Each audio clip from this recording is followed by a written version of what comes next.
I'm Yasmin Alibhai. I'm a journalist and writer.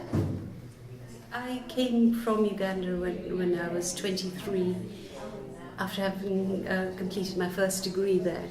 And I came sort of a few weeks before the expulsion orders. So I wasn't part of the physical throwing out, but I could never go back. The plan was that I'd go back after my postgraduate degree and teach at my old university, but that didn't happen. 40 years on, it's quite interesting. I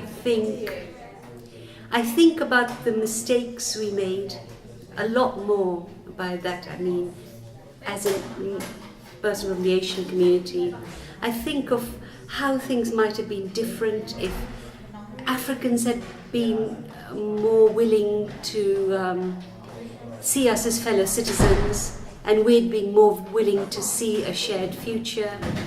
I think about how we were so easily driven apart. And I also think about 3 years when I was at university there, which were 3 of the most glorious years. Because for the first time, black, brown and white, actually, students were together, making the future, writing history, writing novels, thinking constantly, all day, all night, about how we could make a different Uganda from the one we'd lived under. And then Idi Amin came into power thanks to the British and the Israelis and the Americans, and we are where we are. So that's maybe because I'm getting old, I'm thinking a lot about what might have been. One of the things about the East African nations is that we have been written out of history. We ourselves never did any writing of our own lives. I think we fear the written word, really do fear it.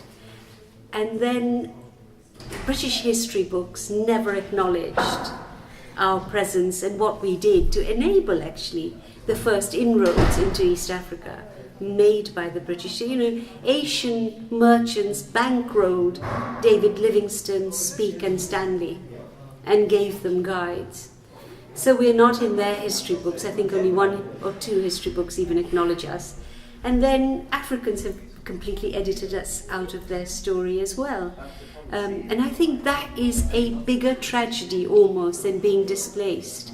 Because Jewish people wrote their stories whenever they were displaced, and we did not.